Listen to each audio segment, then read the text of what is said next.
Группа канадских пожарных неожиданно для себя оказалась в середине событий, которые навсегда изменили их жизнь. Это произошло в один холодный, промозглый зимний вечер, когда ветер выл за окнами, а снег плотными хлопьями падал на асфальт. В тот день команда только что вернулась с трудного вызова — тушения небольшого пожара в пригороде. Все устали и мечтали лишь о чашке горячего кофе и минуте тишины. Но тишину прервал еле заметный звук — жалобное мяуканье. Один из пожарных, Дерек, выглянул в окно и застыл. На подоконнике, сжимаясь от холода, сидела кошка. Ее шерсть была ситцевой, бело-рыжей с серыми пятнами. Но сейчас она выглядела грязной, слипшейся и тусклой от снега. Глаза животного смотрели прямо на людей. В них была мольба о помощи. Дерек без колебаний распахнул дверь, и в помещение ворвался ледяной ветер, а следом за ним замерзшая кошка.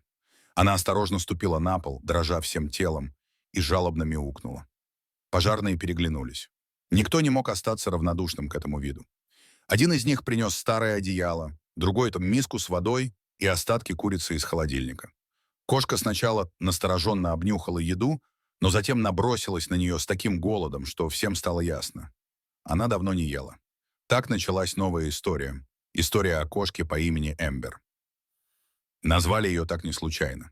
Когда она впервые уснула на мягком пледе возле камина в комнате отдыха, огонь в печи отбросил на ее шерсть теплые отблески, и один из пожарных сказал: «Посмотрите, она как искорка, как кусочек янтаря, пусть будет Эмбер».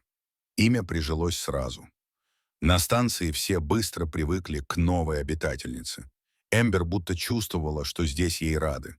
Она ходила по помещению с важным видом, словно проверяла порядок, заглядывала в шкафчики и ящики, а потом устраивалась на подоконнике и наблюдала, как огнеборцы готовят технику к выезду.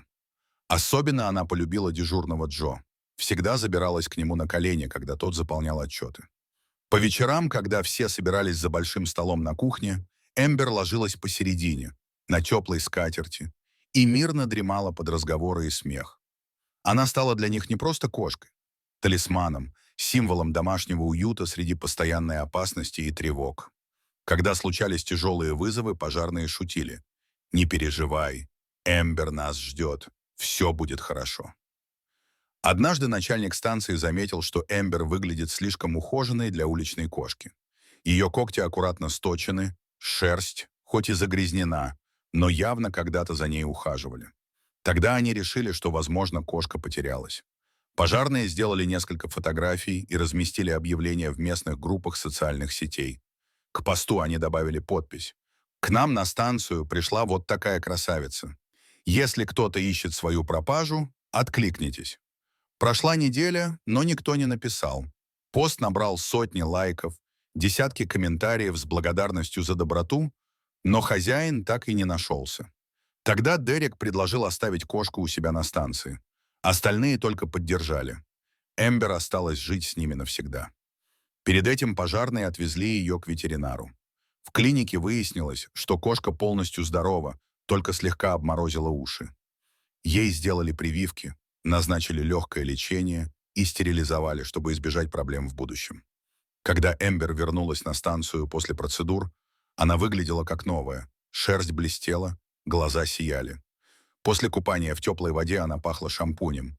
И все шутили, что теперь у них на станции не просто талисман, а настоящая дама. Эмбер быстро стала местной знаменитостью. Пожарные начали выкладывать в интернет фотографии, где она спит на каске, сидит на пожарной машине или внимательно следит, как мужчины чистят оборудование. Подписчики обожали смотреть на нее. Эмбер — кошка спасателей, так называли ее в комментариях. Некоторые даже приносили на станцию корм, игрушки и одеяло. Однажды дети из соседней школы нарисовали плакат с надписью «Спасибо, пожарные, за спасение Эмбер» и подарили его команде. Он до сих пор висел на стене у входа. Жизнь на станции шла своим чередом. Эмбер прожила там почти год. Она знала все звуки и запахи, чувствовала настроение каждого пожарного. Когда команда возвращалась после тяжелого вызова, она всегда встречала их у двери, обвивая ногами и тихо мурлыкая, будто утешала. Она чувствовала усталость, боль, грусть и просто была рядом. Иногда этого было достаточно, чтобы снять напряжение. Однако однажды начальнику станции позвонила семья, которая утверждала, что потеряла похожую кошку. Они рассказали, что их любимица пропала прошлой зимой, и даже прислали фото. Пожарные сравнили снимки, действительно сходство было поразительным. И тогда им пришлось принять трудное решение. Как бы тяжело ни было, они решили вернуть Эмбер хозяевам. Когда семья приехала, кошка сразу узнала их, подбежала, потерлась о ноги, громко замурлыкала. Увидев это, пожарные поняли, она действительно их питомец. Прощание было трогательным. Эмбер, словно чувствуя, что прощается надолго, подходила к каждому, касалась носом рук и мяукала. Многие не сдержали слез. Все пожелали ей счастья и передали семье мешок корма, игрушки и одеяло, на котором она спала. Но история на этом не закончилась.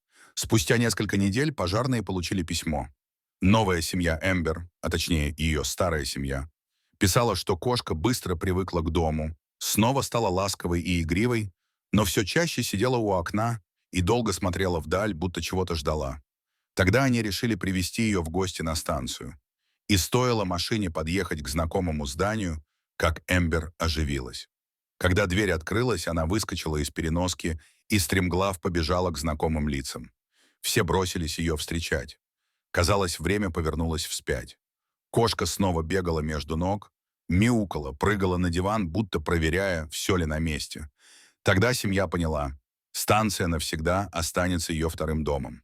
С тех пор Эмбер приезжала в гости регулярно. Каждый ее визит превращался в праздник.